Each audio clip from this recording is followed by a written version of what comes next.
delighted to have you. First, my first request of you is whether or not you will agree to have this interview recorded. Yes. Okay, thank you very much. And then it will be available to members to view before they make their decision. Great. Uh, and one other thing I want to point out to anybody watching is that you can turn on a transcription mode where you can basically have the equivalent of closed captions if you turn on notes, which is up in the corner, the right-hand corner with a pen where it says my notes, and it will give you a meeting transcript for this meeting. So, Okay. I okay, also found the caption, so thank you for that. you found the captions. Did you get them? Yeah. You got them to work? Yeah. That's just more and show captions. And I Uh, also updated on our end while we were working. oh, All right, thank you. wonderful. Thank you very much.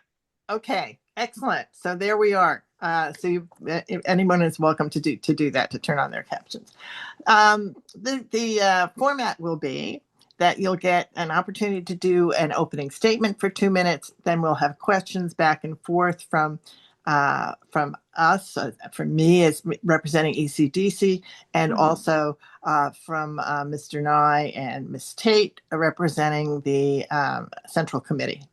So this is an interview that's for both endorsements, the Central Committee's endorsement and the ECDC endorsement.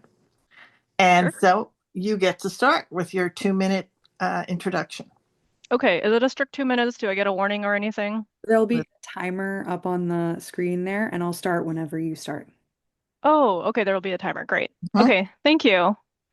Um, okay. Fellow Democrats, Democratic Party of Contra Costa County, El Cerrito Democratic Club. I am Mary Ann Jawili. I go by MJ, and I am seeking your endorsement for myself, I guess, for city council. This is my first time running for elected public office of any kind, so please bear with me here. I am a resident and homeowner in El Cerrito for the past 18 years, and I love this city. I'm running because El Cerrito deserves a leader who can bring the residents together, and I have a successful track record of doing that. Just some background about myself. I have lived in California my entire life. I am from Kern County. Um, I'm from Delano specifically. I am Filipino, Filipino American. My parents immigrated here from the Philippines, and I grew up in Delano, moved over to Bakersfield for high school specifically because my parents really valued education. Went to school in Los Angeles, USC, graduated in computer science, a bachelor's degree, and moved up here to El Cerrito for a job in San Francisco, and I've been here since 2008, ever since. I was very lucky. My parents saw that housing was very important, and it would set me up if they could make my life a lot easier if they could put a down payment on my house. And so that's why I've lived in El Cerrito as a homeowner since 2008. And I'm very lucky, and I feel so bad for all my friends who are at my age and still renting and have no idea when they could ever own a home unless they move out of here. So I guess my background is in accessibility. I'm a digital accessibility expert, which helps people with disabilities. And I'm also really into sustainable transportation. And I'm looking to build the community, given my background of working across different groups. And I think El Cerrito needs that now. Thank you. Perfect. Thank Yes. you so much. Okay. We will start now with the first question from the Central Committee. I thought we were doing ECDC first, but You want me to go first? I'll go first. please. Okay. All right. First question. What single change would you prioritize if elected to the El Cerrito City Council? And why is it your priority, and how would you implement it? Number one change. Number one change.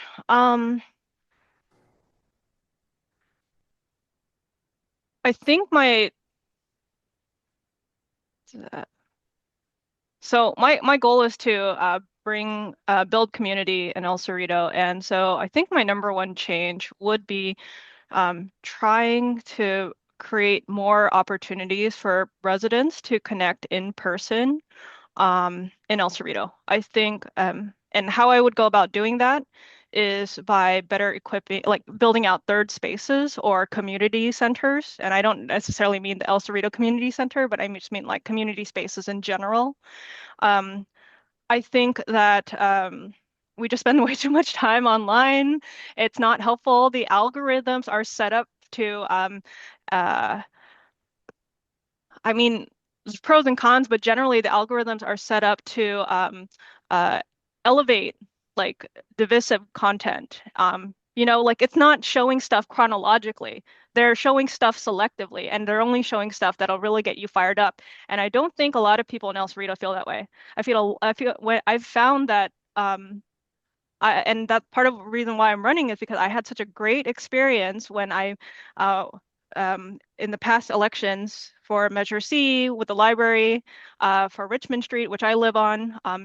You see all this really negative comments for or against, or really strong comments for or against a particular issue. But when I meet people in person and connect with them, I learn that we actually have so much more in common.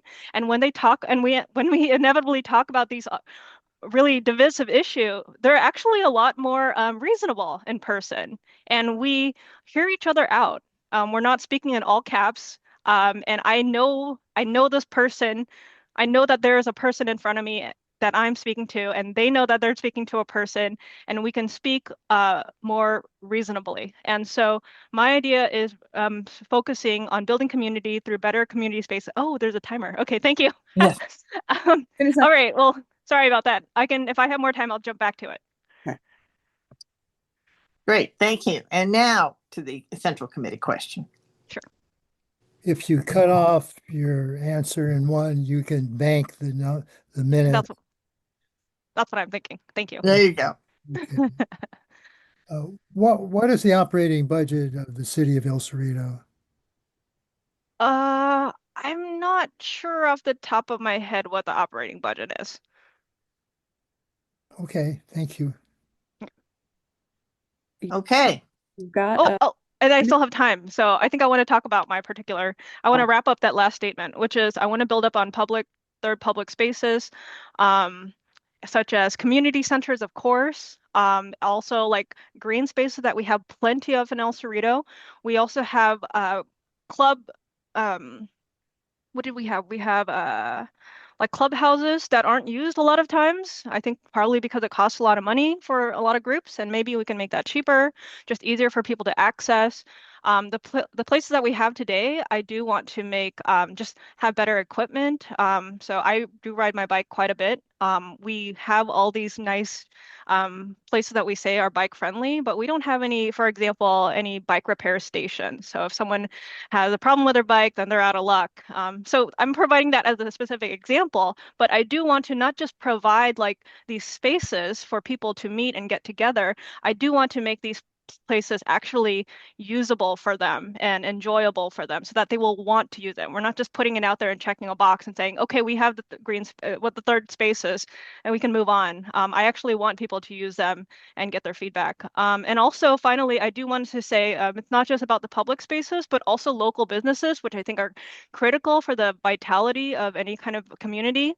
I want to partner with local businesses and see what they can do to kind of and try to support them so that they can become third spaces for people as well. So like cafes, maybe like a hardware store, maybe they can have, for example, like a free clinic for people to learn how to work on certain things in their house. Yeah. Excellent. Thank you. Thank you. Good work in putting those two questions together. Sure. Okay, here's your next question. What city services are working well today and which ones are not? Yeah. I guess so. The first thing let me think about it.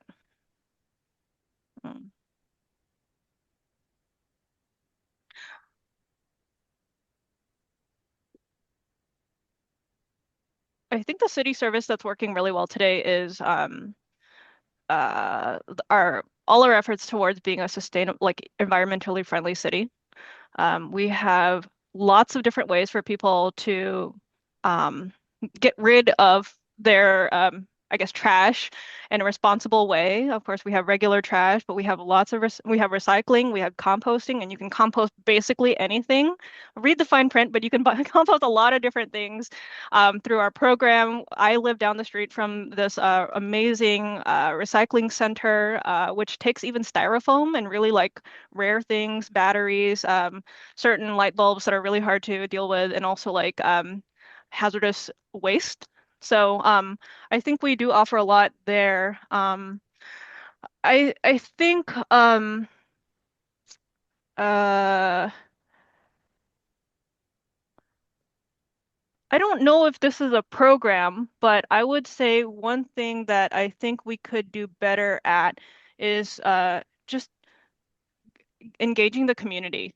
And what I mean by that is like I go to city council meetings, and the way that they work is people can provide their comments, but that's kind of where that ends. There's that public comments for like 2 or 3 minutes, and that's where it ends. And you never hear what the city council thinks about it. There's no back and forth. And I do think there needs to be we may or may not get to it like later on in an agenda. And so I would say the service would be improve communications between city council, city leaders, and the residents. And it should be also two-way conversation, two-way communication. I think there's a lot of opportunity to improve on that. Thank you. Thank you. Now to the Central Committee question. Yes, and this one is a little shorter, so it's a 60-second answer. Can't find the wording. Do you support or oppose project labor agreements? Why or why not? Project labor, is that like unions? Yeah. Okay. And when we talk about labor agreements, it's like between who or what? What does that mean? So a project labor agreement is a predetermined when a project is proposed, there is a set working conditions for those on the job. I'm explaining really. And that is predefined ahead of time. Okay. And local Um, hire. Go ahead. Go ahead, Michael. And local hire. Local hire, yeah. And Local apprenticeship. Okay, yeah, I'm very much in favor of that. Sorry, I don't know too much about the particular the lingo, but I will say that I am in favor of that. My mom was part of a union, and it's been really helpful for her and helped with the stability and forward trajectory of our family. I lost my job last year, and it really sucked, and there was nothing that I could do about it as like part of layoffs. So I'm very supportive of labor agreements. Great. Thank you. Thank you. Next question. Many El Cerritans feel that the Measure C Library Initiative was a divisive experience for our city. Do you agree? And do you think anything should be done to create greater unity within the city? And if so, what? Yes, that is why that's big reason why I'm running. It was incredibly divisive, and I don't know if it's just next door, but and some people will discredit the next door stuff because that's just the next door, but the results I think speak for themselves with 70% of people disagreeing voting no, and city council 80% of city council voting yes. Like there's a big disconnect there. So I think I do agree it was divisive. I think that we should definitely do something to create greater unity. That is why I'm running. As far as what that looks like, so I do want to say, like, I think what that looks like is getting people involved, and being careful about being what is this? Like sorry, like being specific about who you want to involve. So I think a lot of what I heard about from residents was that they were suspicious about how these ideas came about and who was part of the decision-making process. So making sure that you involve people who are at least for the library, but also maybe against or suspicious about like the library.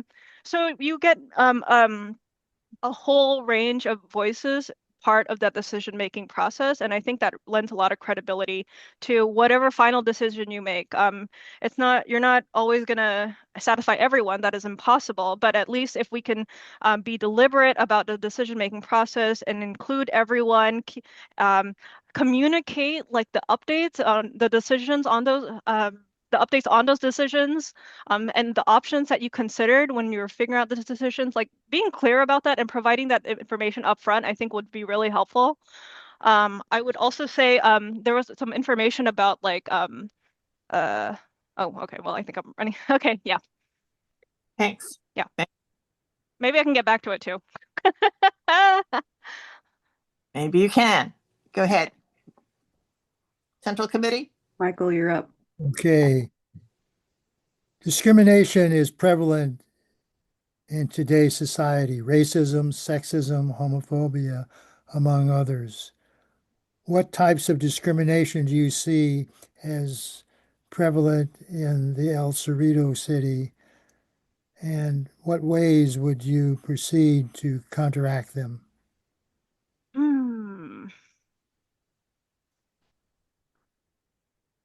I I don't know that I see like outright discrimination against any protected groups in El Cerrito. I think we're a pretty inclusive community, but I think that there are opportunities to do a lot better. I'm a professional in the disability space, so when I think of discrimination, I immediately think of people with disabilities because when people think about DEI, it's like gender, uh, maybe sexuality, it'll be uh, age and ethnicity, but people don't frequently think, in my opinion, disability does not come up at all that much. So that's why there's this idea of putting an A on DEIA for accessibility.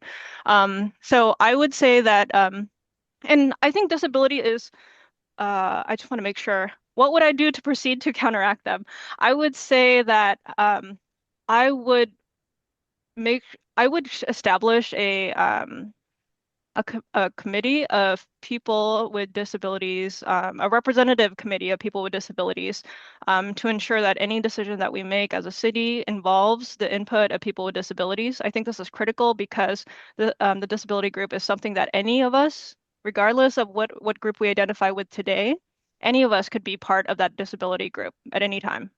And if it's not now, it'll be when we are so lucky that we get so old and like our bodies start falling apart.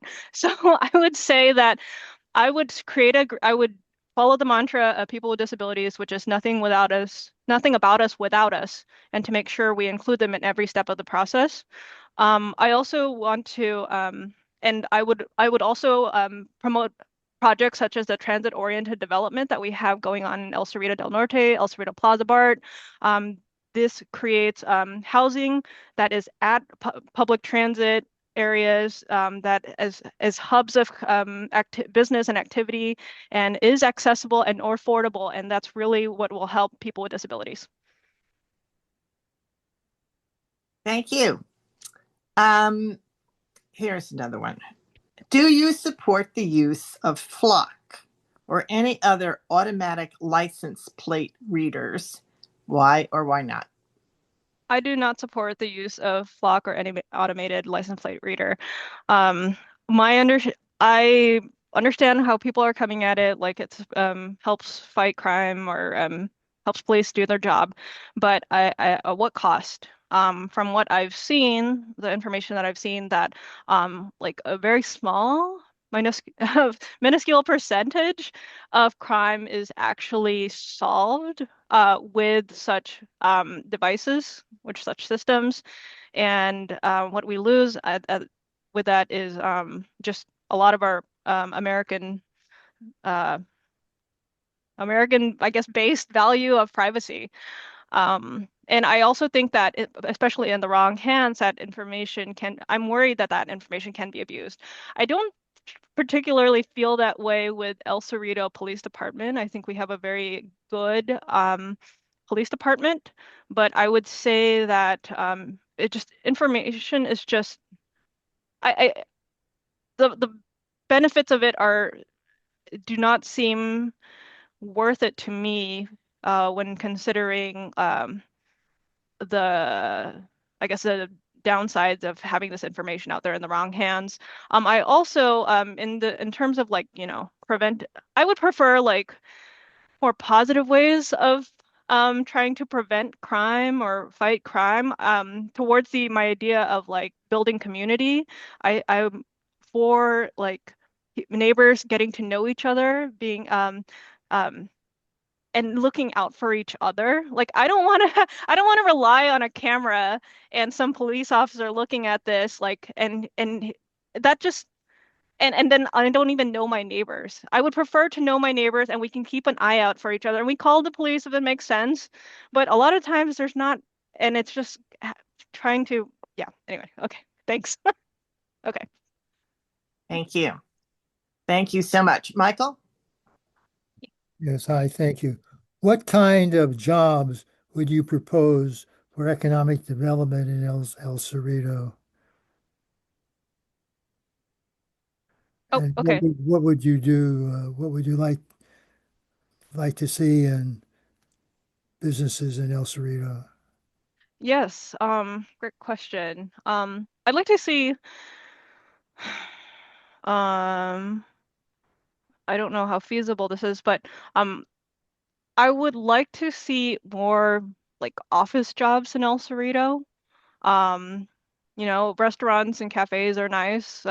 Gift shops are nice, but I think most people's jobs are regular office jobs or maybe trade jobs, but they're not like um, yeah, I'd like to offer more options. I'm a tech worker.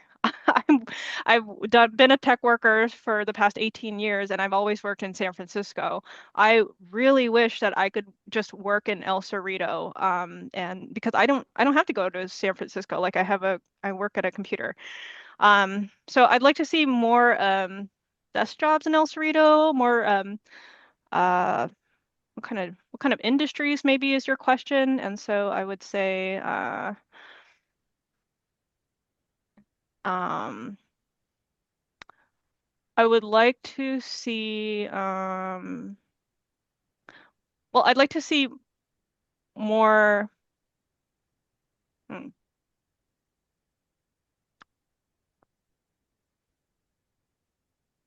We'll try the second part of it. What would you do to help bring it about? Oh yeah, sure. Okay. What I would do to help bring it about is, well, okay. I would offer incentives for small businesses to start up shop in El Cerrito. That could look like loans. That could look like I don't know, helping them find locations, helping them find other ways that whatever they need to get their business started, is I guess what I would do. Great. Great, Thanks. thanks. I think we're right at the last question. I'm going to give you one more question and then you'll have your 2-minute closing. Okay. Okay. Yeah. So the final question is going to be, what is your vision for El Cerrito in 5 years? And what skills make you qualified to achieve that vision? Sure.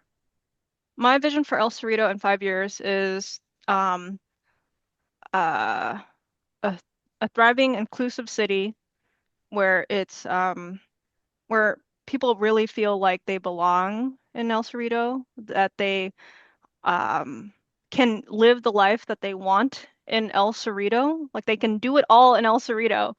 And I also want them to feel like they want to raise their families and have their friends and just everyone come over to El Cerrito because it's such a great place.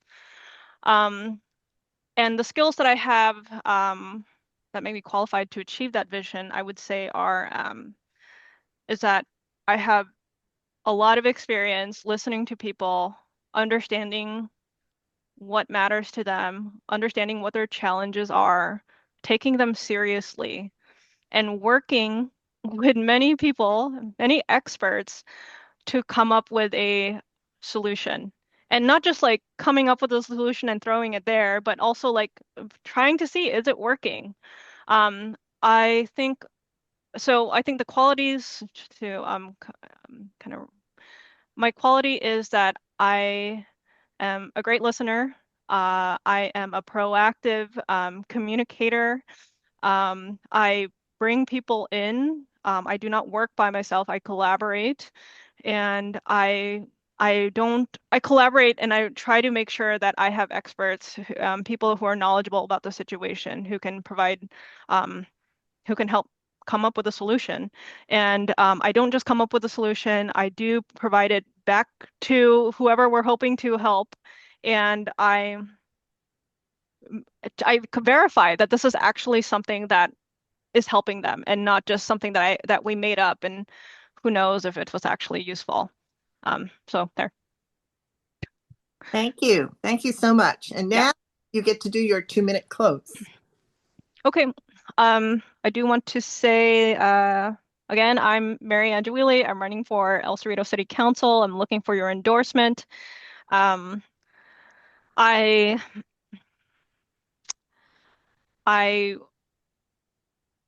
am running because I want to make El Cerrito a better place. I have my strong belief is that it'll be a better place when by building community, by listening to people, by creating spaces for people to build communities, with themselves and listen to each other and communicate with each other. I didn't mention this earlier, but I think another part of my goal is, I'm for like people connecting in person. And so that said, I want to improve like ease and safety of transportation. Like I do want it to make it easy for people to go out and get around. And I know like maybe the go-to word thinking is like biking and rolling and walking, but I also understand that a lot of people can't do that as a disability professional. I understand that's not an option for a lot of people. And so I want to also explore other ways that we can make sure those who cannot bike or walk or whatever, that they can also still connect equally with people in person. I don't really know what that answer is right now, but that's something that I want to collaborate with people about. And apologies for not knowing the budget. I will look up that. Thank you, Michael. And as far as like the businesses and what kind of businesses we want in El Cerrito, I recognize that I'm limited with my experience as an accessibility specialist in the tech industry, but that is something that I want to figure out and answer while and working with the people who live here in El Cerrito and what kind of jobs they have and what kind of jobs they want to have.